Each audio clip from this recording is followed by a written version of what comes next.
아득한 옛날 이야기에도 하늘을 나는 양탄자가 등장하는 걸 보면 인류는 하늘을 나는 것을 오랜 시간 꿈꿔왔다는 것을 알 수 있습니다. 그리고 이 꿈이 이루어지자마자 사람들은 계속해서 엄청난 항공기를 만들어내기 시작했는데요. 이미 익숙한 비행기나 헬리콥터조차 상상하기 힘든 형태로 완성되는 경우가 있습니다. 하늘을 나는 수단은 우리가 잘 아는 것 말고도 많이 존재합니다. 여러분 안녕하세요. 오늘은 세계의 독특한 항공기에 대해서 이야기 나눠보겠습니다. 여기엔 실제로 탈 수 없는 것도 포함되어 있으니 미리 주의 부탁드릴게요. 아시다시피 저희 토픽에는 무엇이든 있으니까요. 준비가 되셨다면 안전벨트 착용 잊지 마세요. 그럼 출발합니다.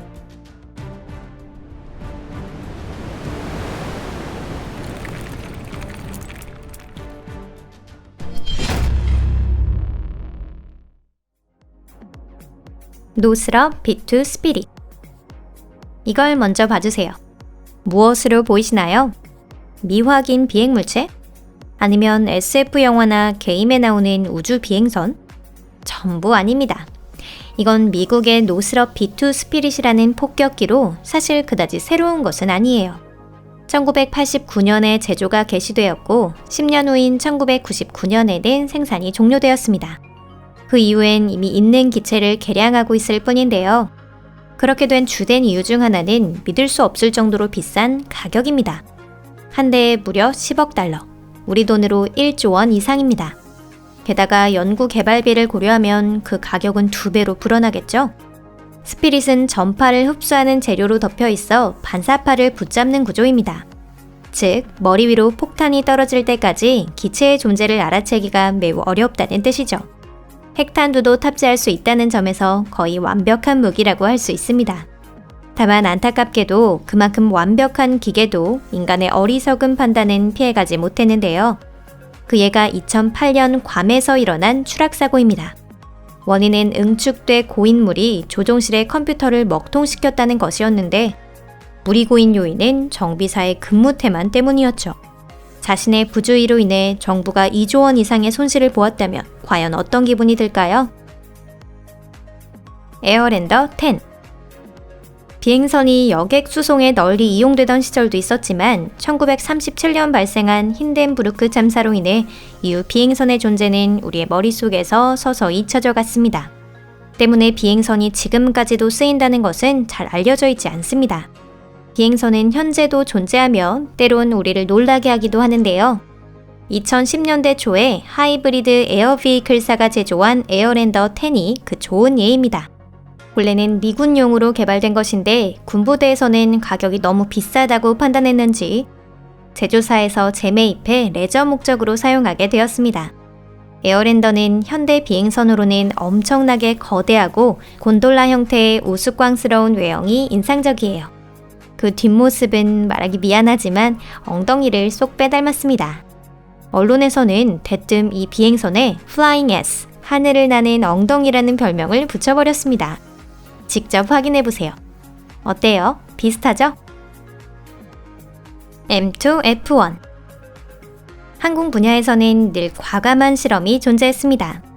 그 중에서도 제일 멋지고 흥미로운 것은 바로 하늘을 나는 목욕탕, M2F1 실험일 텐데요. 나사에서는 날개 없는 리프팅 바디 기체를 만들고자 했습니다. 그리고 완성된 것이 바로 이것이죠. 때는 1960년대 초로 거슬러 올라갑니다. 우주개발 경쟁이 본격화되는 가운데 인공위성을 궤도에 올린 지 4년 만에 소련이 인류 최초로 유인 우주비행을 성공시키며 미국을 앞섰습니다. 나사에서는 이를 만회하기 위해 인류 전문가들이 밤낮을 가리지 않고 말도 안 되는 프로젝트를 진행시켰죠. 하늘을 나는 목욕탕 개발은 1962년에서 63년에 걸쳐 이루어졌으며 우주비행사를 우주정거장으로 실어 나르며 대기권 상층부에서 다양한 임무를 수행할 것으로 기대했습니다.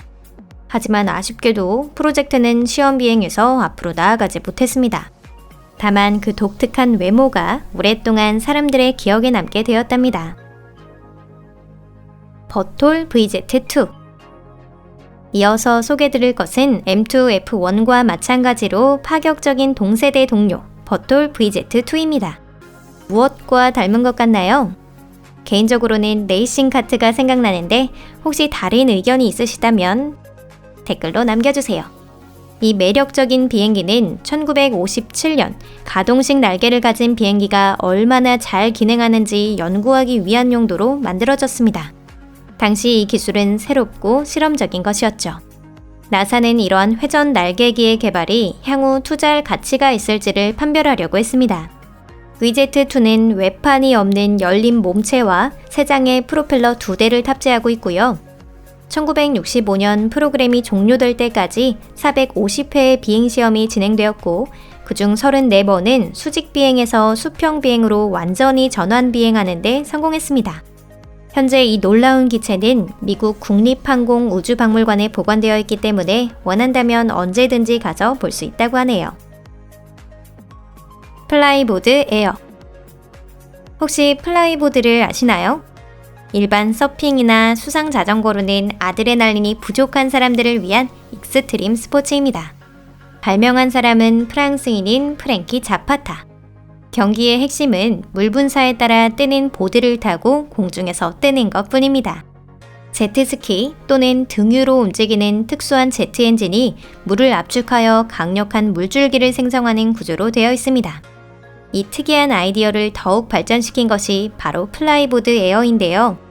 영화 백투더퓨처 2에 나오는 날아다니는 스케이트보드를 모티브로 한 이 장치는 4개의 강력한 등유 엔진에 의해 작동됩니다. 동력원이 되는 연료는 조종자의 등에 있는 탱크를 통해 공급됩니다. 이 새로운 발명이 앞으로 어떻게 발전해 나갈지는 불투명합니다. 이론적으로는 이러한 플라이보드가 장차 도시의 교통수단으로 스쿠터를 대체할 수 있을 것이라 보고 있는데요. 하지만 생각해보면 아직 위험한 점이 많고 돈도 많이 들고 환경에도 그다지 좋다고 할 수는 없습니다. 향후 개량은 필수적이겠지만 그렇다고 해도 발상 자체는 굉장히 재미있는 것 같네요. 카프로니 CA60 노비프라노. 이번 항공기 특집을 마무리하는 것은 전대미문의 하늘을 나는 배입니다.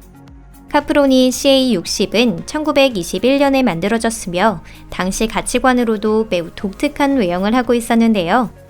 그 탄생으로부터 100년 가까이 지난 지금도 비슷한 비행기는 찾아볼 수 없습니다. 여러분, 비행기에는 몇 개의 날개가 필요하다고 생각하시나요? 2개? 아니면 4개? 이 천재 설계사인 지오반니 바티스타 카프로니는 무려 9개의 날개를 가진 괴물을 탄생시켰습니다. 3개가 한 쌍인 날개가 무려 3대, 즉 트리플 3엽기가 된 것이죠. 도대체 무엇을 위해 그렇게 많은 날개가 필요했는지는 모르겠습니다. 자신의 발명을 항공사에 길이길이 남기고 싶었던 걸까요? 만약 그렇다면 그 계획은 성공한 것 같네요. 이 거대한 하늘을 나는 배는 인류의 기억에 선명하게 남아있으니 말입니다. 1921년 3월 4일 카프로니 CA60 노비프라노의 첫 비행이 이루어졌습니다.